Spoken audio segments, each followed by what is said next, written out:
तो स्टूडेंट्स, आज अपने जानेंगे कि केस स्टडी की फ़ाइल किस प्रकार तैयार करनी है। आपकी फ़ाइल में क्रियात्मक अनुसंधान भी लिखा हो सकता है और सर्वे भी लिखा हो सकता है। तो ये सभी केस स्टडी की फ़ाइल होती है।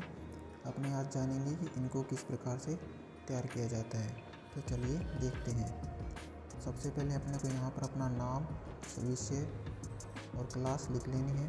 फिर इस प्रकार से आपको एक पेज तैयार करना है जिस पे आपको अपने महाविद्यालय यानी कॉलेज का नाम लिखना है और नीचे स्तर लिख देंगे। फिर ये केस स्टडी की फ़ाइल है तो आवंटित कार्य हो जाएगा केस स्टडी। यहाँ पर छात्र, अध्यापक या अध्यापिका का जो नाम है आपका वो आ जाएगा। फिर नीचे आ जाएगा कक्षा, कौन सी कक्षा में हैं आप। फिर यहाँ पे प्राप्तकर्ता और जमाकर्ता कुछ इस प्रकार आप लिख देंगे। फिर नीचे आपको फ़ाइल यहाँ से स्टार्ट होती है, जिसमें सबसे पहला पेज हो जाएगा आपका प्रमाण पत्र का। कुछ इस प्रकार से आपको ऊपर के ऊपर प्रमाण पत्र लिखना है। फिर नीचे विद्यालय का नाम, जो इस विद्यालय में आपकी इंटर्नशिप लगी है उसका नाम आ जाएगा। फिर नीचे आपका जो इस प्रकार है नाम को साथ आप इस प्रकार लिख देंगे कि प्रमाणित किया जाता है कि श्रीमान श्रीमती ने बीएड में स्तर इसमें केस स्टडी कार्य निर्देशन में पूर्ण किया है। कुछ इस प्रकार आप लिख देंगे। नीचे आपको यहाँ पर अपने जो विद्यालय का प्रिंसिपल या हेडमास्टर है उसके मोहर के साथ सिग्नेचर होनी चाहिए। फिर अगले पेज पर आप लिखेंगे अनुक्रमणिका या विषय सूची। ठीक है, अनुक्रमणिका या विषय सूची। फिर क्रम संख्या लगाकर कुछ इस प्रकार से आप टॉपिक के नाम लिखेंगे जो यहाँ पर लिखे हुए हैं। सबसे पहला केस स्टडी, प्रस्ताविका, छात्र का परिचय, विद्यार्थी का पारिवारिक वातावरण, पाँचवा विद्यार्थी के परिवार का शैक्षिक स्तर, और इसी प्रकार से ये सारे जो टॉपिक है वो आप लिख देंगे। लास्ट में आपका निष्कर्ष आ जाएगा। अगले पेज पर आप लिखेंगे सबसे पहला point case study. Case study में आपको लिखना है केस स्टडी एक लंबवत उपागम है जिसमें किसी सामाजिक इकाई, शिक्षण संस्थान, अन्य किसी सामाजिक इकाइयों या समूह, वर्ग या व्यक्तियों के बारे में अध्ययन करने की एक विधि है। फिर नीचे प्रस्ताविका में आप जो दिया है ये लिख देंगे। तो इसी प्रकार से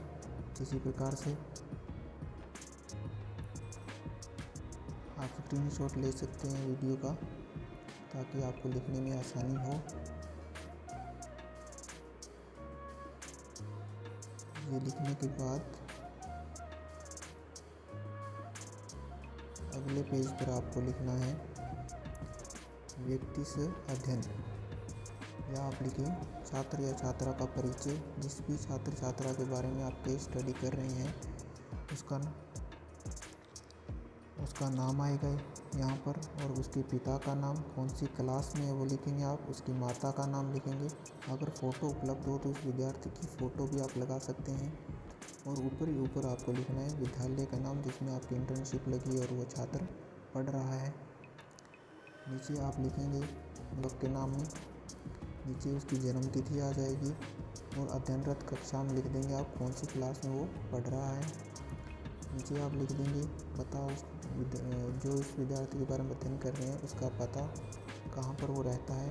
अभिभावक की मासिक आय कितनी है वो लिख देंगे। अभिभावक की शैक्षणिक योग्यता लिख देंगे। फिर नीचे अपने चलेंगे तो अपने नीचे लिखेंगे पारिवारिक सदस्य, कितने पारिवारिक सदस्य हैं तो उसके भाई 6 है, बहन 2 है। इस प्रकार अपने जितने भाई बहन हैं वो लिख देंगे। पिता का व्यवसाय लिख देंगे, कौन सा व्यवसाय है। निवास स्थान यानी पिता कहाँ पर रहता है वो लिख देंगे। नीचे अपने लिखेंगे समस्या का नाम, यानी विद्यार्थी को कौन सी समस्या है जिसके बारे में अपने केस स्टडी कर रहे हैं उसका नाम लिख देंगे। जो भी समस्या है, आर्थिक समस्या है या स्कूल लेट आना, ठीक है, इस प्रकार से कोई भी समस्या है वो यहाँ पर लिख देंगे। नीचे आ जाएगा प्रकरण सामान्य बुद्धि लब्धि बालक, जिस भी बुद्धि लब्धि का बालक है वो अपने लिख देंगे। फिर नीचे चलेंगे अपने तो आगे अपने लिखेंगे विद्यार्थी का पारिवारिक वातावरण, जिस प्रकार का विद्यार्थी का पारिवारिक वातावरण हो वो लिख देंगे। जैसे कि यहाँ पर लिखा है बालक का पारिवारिक वातावरण अच्छा नहीं होने के कारण बालक मानसिक स्थिति से ग्रसित है। जिसका उसकी शिक्षा पर भी प्रभाव पड़ रहा है। बालक के परिवार में दादा दादी और उसके माता पिता में अक्सर झगड़ा होता है, जिससे बालक अपना संतुलन खो बैठता है और बालक एकांतवादी व चिड़चिड़ापन महसूस करने लगता है। तो इस प्रकार आप लिख देंगे। नीचे आप लिख देंगे परिवार का जो शैक्षिक स्तर है वो किस प्रकार का है, यानी बालक के माता पिता कितने पढ़े हैं, उसके भाई बहन कितने पढ़े हैं। अगर संयुक्त परिवार है तो दादा दादी का भी लिख सकते हैं। तो उस परिवार का शैक्षिक स्तर जो है वो आप कुछ इस प्रकार से लिख देंगे। अगर आप स्क्रीनशॉट लेना चाहते हैं तो ले लें। फिर अगला पॉइंट हमारा होगा विद्यार्थी का परिवार के सदस्यों के साथ व्यवहार। किस प्रकार का व्यवहार है बच्चे का अपने पारिवारिक सदस्यों के साथ, वो लिख देंगे कि वह अपने भाई के साथ उसका कैसा व्यवहार है, माता के साथ कैसा है, पिता के साथ कैसा है, बड़ों की आज्ञा का पालन करता है या नहीं करता, वो सब आ जाएगा इसमें। परिवार के सदस्य उसके साथ खुश है, वो सब इसके अंदर आएगा।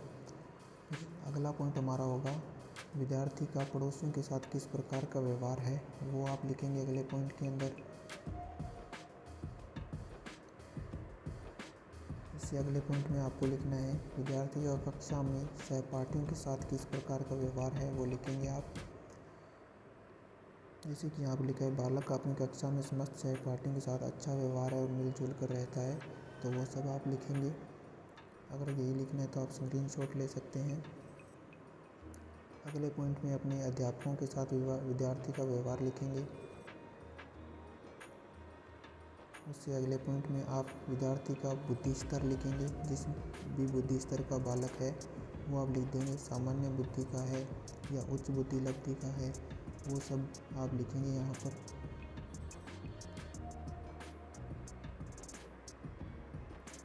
अगले पॉइंट में आप लिखेंगे कि विद्यार्थी का लक्ष्य क्या है, वह अपने जीवन में क्या पाना चाहता है, बड़े होकर सरकारी नौकरी लगना चाहता है, बिजनेसमैन बनना चाहता है या जो भी कुछ वह चाहता है वो आप यहाँ पर लिखेंगे। उसके नीचे आप लिखेंगे विद्यार्थी का उद्देश्य क्या है, वो सब आ जाएगा नीचे।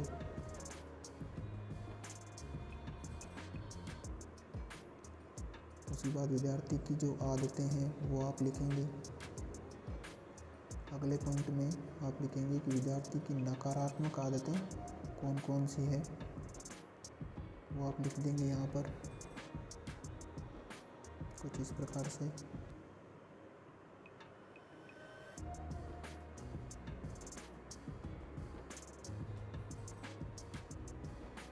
फिर अगले पॉइंट में आप लिखेंगे विद्यार्थी की पारिवारिक पृष्ठभूमि। विद्यार्थी के परिवार कौन सी पृष्ठभूमि से आता है, उसके परिवार का इतिहास क्या है, वो सब आएगा यहाँ पर।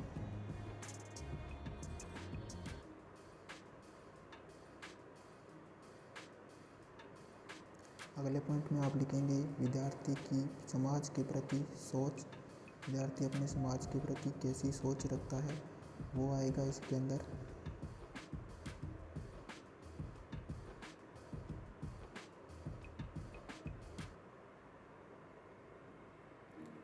अगले पॉइंट में आप लिखेंगे बालक के व्यक्तित्व अध्ययन के उद्देश्य क्या क्या हैं, वो आप लिखेंगे यहाँ पर। यही लिखना चाहते हैं तो आप ये लिख सकते हैं, स्क्रीनशॉट ले लीजिए।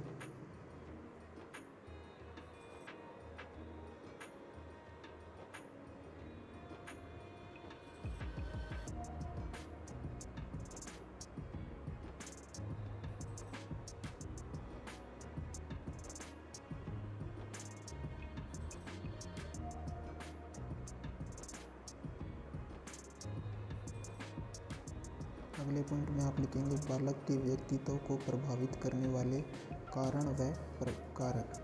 जो भी उसके व्यक्तित्व को प्रभावित करने वाले कारण या कारक हैं वो आप लिखेंगे। जैसे कि बालक के व्यक्तित्व को प्रभावित कौन कौन कर सकता है, तो परिवार कर सकता है, माता पिता का व्यवहार कर सकता है, संयुक्त व एकल परिवार में रहता है वो उसके व्यक्तित्व को प्रभावित करता है। तो इस प्रकार से आप लिखेंगे, ये सब लिखेंगे आप। सबसे अंत में आप लिखेंगे निष्कर्ष, कि किस निष्कर्ष पर पहुँचे अपने निष्क्रिय केस स्टडी करने के बाद। वो निष्कर्ष लिख देंगे आप जैसे अपने पहुँचे यहाँ पर। पहला पॉइंट है, व्यक्तिगत अध्ययन का उद्देश्य बालक की मनोवृत्तियों को जानना है। बालक को अपने माता पिता या परिवार के अनुसार उनके व्यवहार में परिवर्तन लाना चाहिए। बालक के व्यवहार में अच्छे परिवर्तन लाना ही मुख्य उद्देश्य है। एक विद्यार्थी का प्राथमिक कर्तव्य सीखना व ज्ञान प्राप्त करना है। उसे समय पर काम करना व अनुशासन बनाए रखना चाहिए। और लास्ट में आप विद्यालय के प्रधानाचार्य की मोहर सहित सिग्नेचर करवाएंगे। और हो सके तो आप इस प्रकार से विद्यालय का नक्शा भी बना सकते हैं अपनी फाइल में। फाइल को और ज़्यादा सुंदर बनाने के लिए